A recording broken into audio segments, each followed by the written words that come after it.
No Brasil existem quase 75 milhões de cães e gatos. E os bichinhos de estimação movimentam um mercado que fatura alto.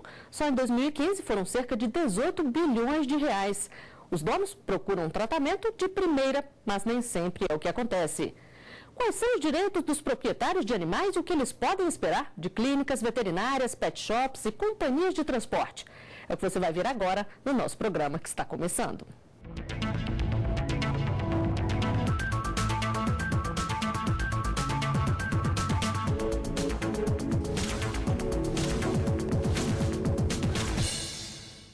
No artigo 5º de hoje, vamos falar sobre a responsabilidade dos estabelecimentos quando os donos contratam algum serviço para o animal de estimação. De acordo com a nossa Constituição, o Estado deve promover, na forma da lei, a defesa do consumidor. Para falar sobre o mercado dos pets e os direitos dos donos, eu converso com Walter Moura, diretor do Instituto Brasileiro de Política e Direito do Consumidor, Brasilcom, e com Marcelo Rosa, secretário-geral do Conselho Federal de Medicina Veterinária. Obrigada por aceitarem o nosso convite. Doutor Marcelo, mudou aí a relação que as pessoas têm com os animais? Elas estão se preocupando mais e, consequentemente, gastando mais com os bichinhos? Sim, cada vez mais os animais eles deixam de ser animais de estimação e passam a fazer parte da família, né? Muitos casais sem filhos, muitas pessoas idosas, pessoas que buscam a companhia de um animal. Então, cada vez mais eles são tratados efetivamente como membros da família. E essa é uma relação de consumo, doutor Walter, já que o proprietário está contratando um serviço para o seu animal? De acordo com o Código Brasileiro de Defesa do Consumidor, nós temos aí uma prestação de serviço oferecida no mercado aos consumidores mediante remuneração. Esses prestadores de serviço especializados, seja na área de veterinária, transporte ou qualquer uma que esteja aos cuidados desses animais de estimação, elas vão se responsabilizar e vão ter que se adequar às regras do consumidor. O consumidor é o dono do animal e o direito que assiste é ao dono do animal. Bom, imagine a situação. Você leva o seu animal para uma simples tosa ou banho e quando volta para buscar, ele está machucado ou pior, não resistiu. Casos como este têm chegado ao judiciário, mas o mais importante é que o proprietário veja com cuidado onde está deixando o seu bichinho para evitar problemas. Rafisa é dona da cadelinha Natasha. Ela escolhe bem o pet shop para levar o animal de estimação. Analisa cada detalhe no atendimento. Percebo claramente que ela chega numa felicidade quando eu vou pegá-la. Cuidados que podem evitar problemas sérios. Em Campo Grande, Mato Grosso do Sul, a justiça condenou um pet shop a pagar uma indenização no valor de R$10 mil à dona de uma cadela que morreu após um banho e tosa. O desembargador responsável pelo processo entendeu que a clínica é uma prestadora de serviço e, por isso, responde pelas falhas. Esta veterinária de Brasília oferece serviços como banho, tosa e hidratação. A proprietária explica que os problemas de saúde do animal podem ser agravados pelo estresse do barulho, da demora ou simplesmente pela falta de costume com o pet shop. Quando ele está mais velho ou a gente vê que pode estar debilitado com algum problema, nós perguntamos se tem. E caso tenha, a gente pede para o proprietário ou acompanhar o banho para ver que o banho está sendo feito normalmente, porque acontece sim de um animal mais velho estressar na hora do banho e vir a ter algum problema mais sério, convulsionar ou até mesmo vir à morte, né? Nunca tive esse problema, graças a Deus, mas todos nós corremos esse risco.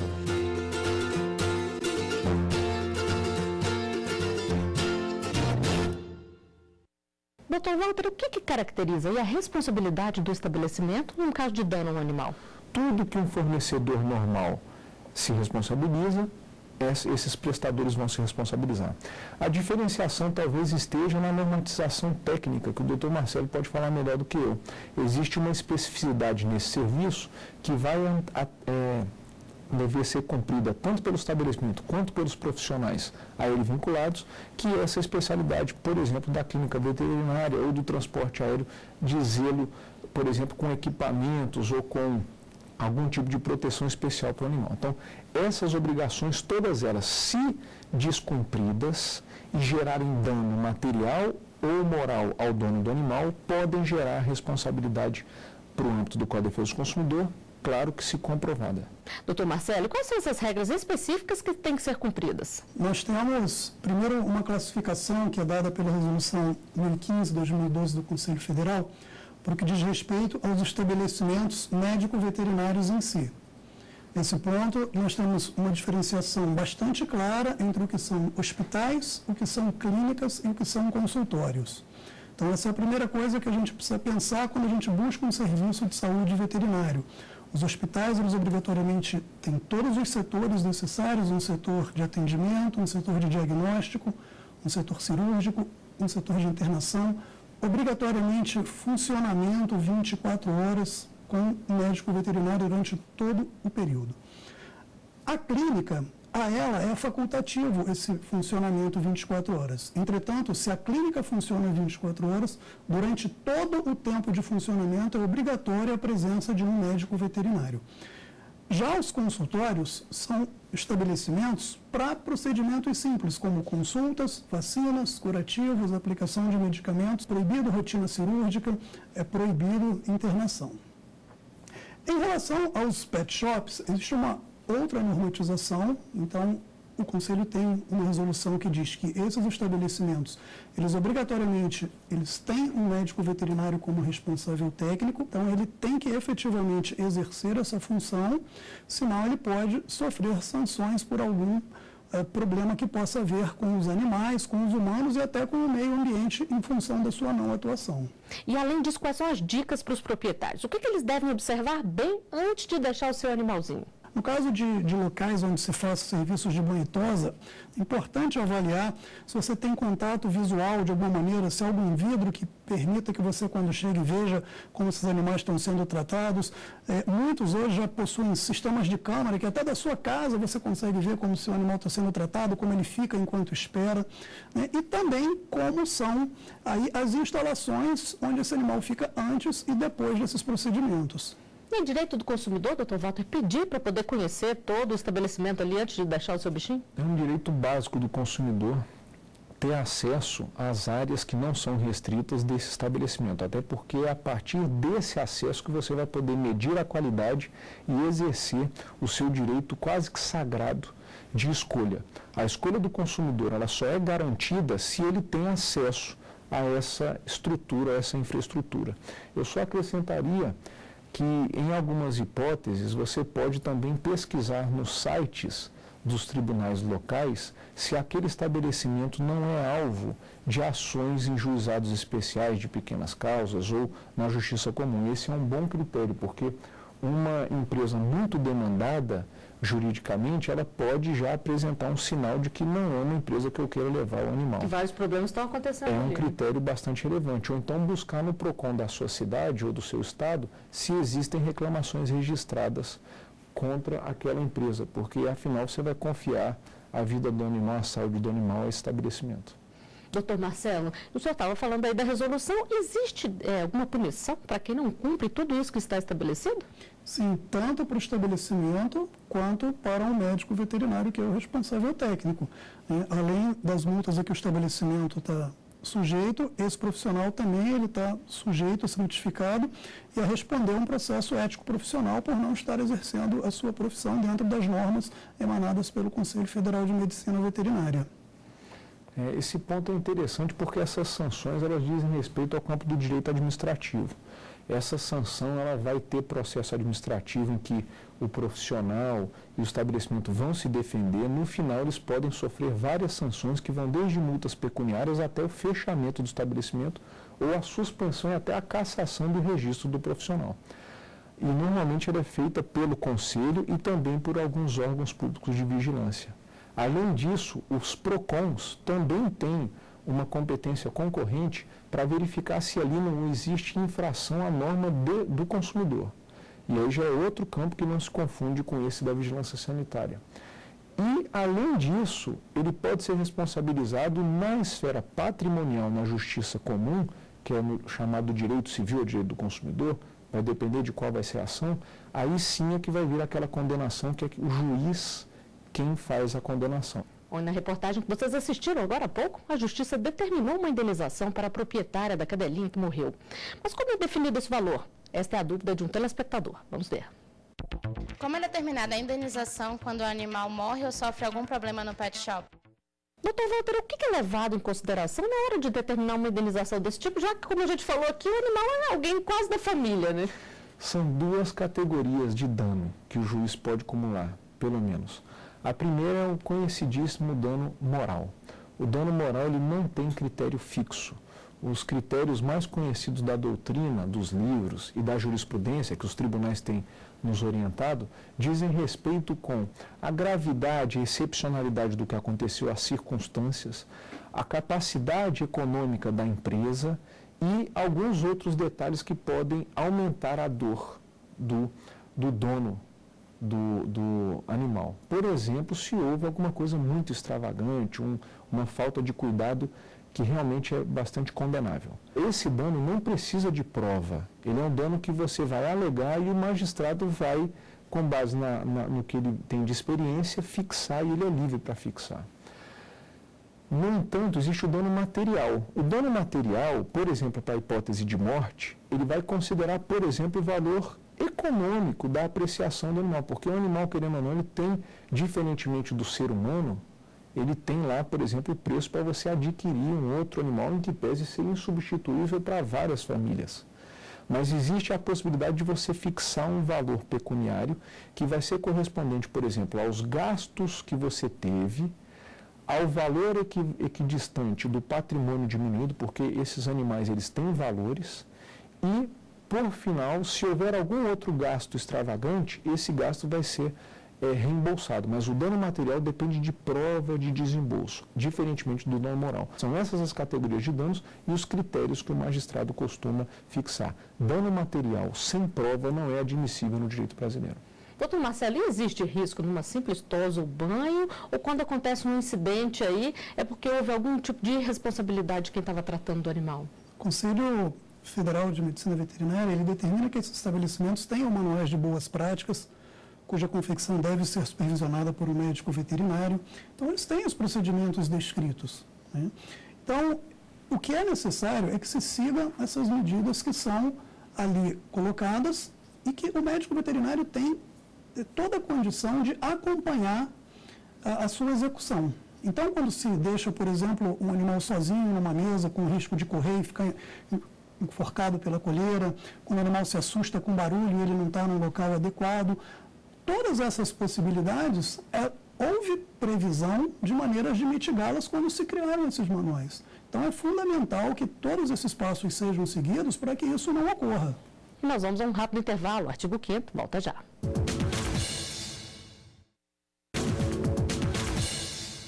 Estamos de volta com o artigo 5º. Hoje o tema da nossa conversa é a responsabilidade de quem oferece serviços para animais, como clínicas veterinárias, pet shops, hotéis e até companhias de transporte. Aqui no estúdio eu converso com Marcelo Rosa, secretário-geral do Conselho Federal de Medicina Veterinária, e com Walter Moura, diretor do Brasilcom. E não são raros casos em que os animais são deixados em clínicas, hotéis ou pet shops e fogem. No sul do país, a Justiça determinou o pagamento de indenização à dona de uma cadela que foi atropelada enquanto estava sob os cuidados do estabelecimento. A Justiça condenou o estabelecimento a indenizar em R$5 mil a dona do animal. A cadela tinha sido deixada para cuidados em um pet shop, mas fugiu, foi atropelada e não resistiu aos ferimentos. Notícias como esta assustam muitos donos de cachorros que acabam ficando ainda mais cuidadosos. Neste pet shop de Brasília, todas as providências são tomadas para evitar a fuga de animais. Eles ficam em gaiolas como esta, enquanto esperam por banhos, higienes e tosas. O cuidado começa a partir do momento que o cliente já nos liga e solicita o nosso serviço para pegar na casa dele. O nosso profissional vai até lá, pega esse animal, põe na caixinha de transporte para transportá-lo com mais segurança. Só sai da caixinha depois que ele entrega para as meninas aqui para o banho. E todo o processo aqui é com cuidado, entendeu?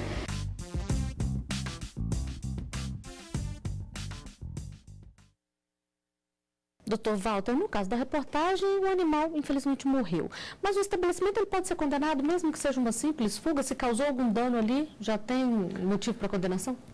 É um descumprimento do artigo 14. E nós temos aí, especificamente no Código de Defesa do Consumidor, a doutrina nos trouxe o chamado dever de zelo. O dever de zelo é exatamente o que a dona do estabelecimento falou de cuidado. Esse cuidado diz respeito a guardar e devolver intacto o bem que foi recebido. Nesse caso, o bem é um ser movente, é um cachorro, um gato ou um outro animal de estimação. Eu tenho que recebê-lo, a obrigação é de devolvê-lo com o serviço prestado, no caso da tosa ou qualquer que seja. Ele vai ter que chegar, se for a domicílio, na minha casa, do mesmo jeito que eu deixei aqui buscaram. Não havendo esse resultado de evolução, seja porque ele fugiu, sendo ou não atropelado, ou até, eventualmente, a gente pode discutir um atraso muito grande. Olha, o atraso foi de 5 horas. Esse tipo de descumprimento do contrato, ele gera, sim, o inadimplemento da obrigação pela qual eu paguei. Eu não estou fazendo isso por favor, nem ele, eu estou pagando tanto por tanto. Então, tem que ter aquele resultado econômico. E isso daí também se chama de legítima expectativa. O fornecedor tem que atender a legítima expectativa do seu consumidor. Se eu deixei o meu cachorro e o cachorro não volta com algum tipo de abalo até do seu ânimo, né? Ele pode voltar com o que se chamou de estresse aí, ou ele volta realmente doente, e esse tipo de diferença é o que a gente fala de perda da qualidade. Perdeu a qualidade, o consumidor vai reclamar o ressarcimento patrimonial. Doutor Marcelo, agora muitas clínicas, muitos pet shops oferecem o serviço de levar e buscar o animal. Isso aumenta o risco? É preciso ter bastante cuidado aí? Porque a gente vê muitos casos do animal que foge enquanto está sendo levado, parou na casa de outro cliente e ele fugiu ali naquele meio tempo. Sim, o que é necessário aí é que, primeiro, esses veículos de transporte, eles atendam a legislação. O Conselho também, na sua resolução 2015, ele prevê a diferença entre ambulância, entre veículos de transporte, então isso tudo deve ser seguido. E todos os pontos onde há maior perigo, como por exemplo o estado dessas caixas onde os animais são transportados, não apenas para fuga, mas como alguma coisa pontiaguda que possa feri-los, tudo isso deve ser supervisionado diretamente pelo médico veterinário. Então, o responsável técnico aí, ele também está comprometido com toda a segurança desse transporte, com todo o adequamento desse processo, para que não haja riscos do animal ou se perder, ou fugir, ou se machucar durante o transporte. E se acontece algum problema, doutor Walter, quem é responsabilizado? O estabelecimento ou o funcionário? A minha relação jurídica, enquanto consumidor, é com o estabelecimento. Então, a responsabilidade primária é do estabelecimento. Se o consumidor quiser demandar, ou seja, ajuizar uma ação contra o funcionário, também é o caso dele fazer ação contra os dois, porque nesse caso haveria responsabilidade solidária. Então responde um e outro, ou os dois ao mesmo tempo. Bom, e casos de animais perdidos também são frequentes quando a gente fala de viagens. Uma organização americana chamada Onde Está Jack estima que a cada 10 dias, em média, bichinhos que viajam com seus donos são mortos, machucados ou perdidos. Muitas companhias já permitem que os pets viajem com seus donos, mas é preciso obedecer algumas regras e esta é a dúvida de um telespectador. Vamos ver. Que tipo de animal pode viajar com o dono dentro do avião? Doutor Marcelo, quais são as regras? Uma boa pergunta, né? Primeiro, há de se entender que essas regras elas são ditadas pelas próprias companhias aéreas. Algumas limitam pelo tamanho, outras limitam pela espécie. Então, o que é adequado é que sempre se contacte a companhia aérea pela qual você vai viajar para você obter essas informações. O que você precisa ter em mente é que elas devem estar em recipientes, em contêineres adequados. Então, por exemplo, para o caso dos animais, dos cães, eles têm que poder ficar em pé na caixa, dar uma volta em torno do seu corpo na caixa. Essa caixa deve ter um fecho seguro, ela deve ter um sistema que não permita que, caso o animal urine, isso escorra da caixa e, principalmente, está muito bem identificada, inclusive chamando a atenção de se tratar de animal vivo e com alguma observação acerca do temperamento desse animal. Bom, vamos conferir a última pergunta feita nas ruas para ser respondida aqui no estúdio. Eu preciso ter autorização de veterinário para poder viajar de ônibus ou avião com o meu animal? Doutor Walter, a empresa pode exigir aí um relatório veterinário, uma autorização? Pode. O contrato que nós estamos falando é um contrato de transporte. O contrato de transporte ele é a obrigação de transportar algo ou alguém de um ponto até o outro. O transportador ele não é obrigado a transportar tudo e qualquer coisa. Pela especificidade de se cuidar de uma vida animal, ele pode exigir, por critérios próprios, até mesmo para que haja o asseguramento de que essa carga vai chegar até o destino, ele pode exigir, sim, que haja apresentação de relatórios e etc. Por outro lado, como a gente falou no começo sobre transparência, é muito importante que as autoridades reguladoras exijam dessas empresas que tenha uma informação adequada, orientando o consumidor para que ele não gere uma expectativa frustrada, porque muitas das vezes é essa falta de informação que compromete o consumidor. Existe também um aspecto de saúde pública envolvido nisso, né? Então, para que você transporte um animal, se o animal vai de um ponto a outro, ele não pode correr o risco de transmitir doenças de um ponto a outro. Então, para toda viagem, o próprio Ministério da Agricultura legisla sobre isso e exige um atestado de saúde emitido por um médico veterinário e uma carteira de vacinação onde consta vacina antirrábica pelo menos 30 dias antes do embarque. Então, são documentos cuja regulamentação é do Ministério da Agricultura. O animal ele precisa de alguma preparação especial aí para viajar, uma alimentação diferente antes? Algumas coisas são importantes, por exemplo, o tempo da viagem, né? O que quando esses animais são despachados como carga, a gente recomenda que se espere o máximo possível para embarcá-los, né? Que não se dê alimentação muito antes do embarque, que você caminhe com o animal e que, fundamentalmente e principalmente, não dê absolutamente nenhum tipo de medicação que não tenha sido prescrita por um médico veterinário. Às vezes as pessoas acham que ele vai enjoar, que ele vai ter isso, aquilo, e essa administração de medicamentos de forma inadequada pode piorar muito a situação. E você, confia em deixar seu bichinho de estimação em pet shop ou fica sempre de olho? A nossa equipe foi às ruas para conferir a opinião das pessoas. Eu não tenho medo de deixar meus animais no pet shop, eu só faço questão de saber se as pessoas ali são profissionais, se elas têm cuidado com os bichinhos. Normalmente todo tipo de cuidado básico, assim, tanto questão de banho, quanto de tratar das unhas, cuidar do meu animal, eu faço isso em casa. Agora, quando ele tem alguma doença, eu sempre levo no veterinário, assim, mas questão de pet shop eu nunca usei por não confiar realmente no que eles podem fazer. Eu trabalho junto com a proteção animal e já tive 2 casos dos meus animais serem feridos em pet shop e o caso de ter ausência de um veterinário responsável para me explicar o ocorrido. Não gosto de deixar meu cachorro em hotel. Se eu puder, eu deixo na casa de um amigo, na casa de um parente, porque eu fico mais tranquila. É muito importante que você fique atento. Eu, pelo menos, só levo quando eu confio e é sempre no mesmo, né? Porque, assim, hoje os animais, eles fazem parte da nossa família. Então, é um ser vivo que tem sentimentos, que precisa de cuidado, não é um objeto que você deixa e vai buscar depois. Doutor Marcelo, todo cuidado é pouco quando se trata desses bichinhos que fazem parte da nossa família, hein? Claro, são membros da nossa família, todo cuidado é pouco, todas aquelas observações que nós falamos no começo acerca dos estabelecimentos, elas devem ser levadas em consideração para que assim a gente obtenha o melhor para eles. Doutor Walter, e é importante ter a presença de um veterinário para explicar quando acontece algum problema? A atitude do estabelecimento faz a diferença se acontece algum problema e tem algum processo na justiça? Faz.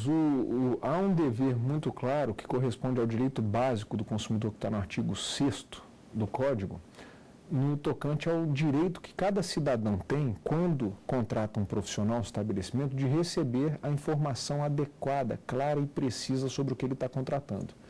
Então, se há um problema ou uma orientação a ser dada ou uma advertência, ela compõe a obrigação do contratado para com o contratante.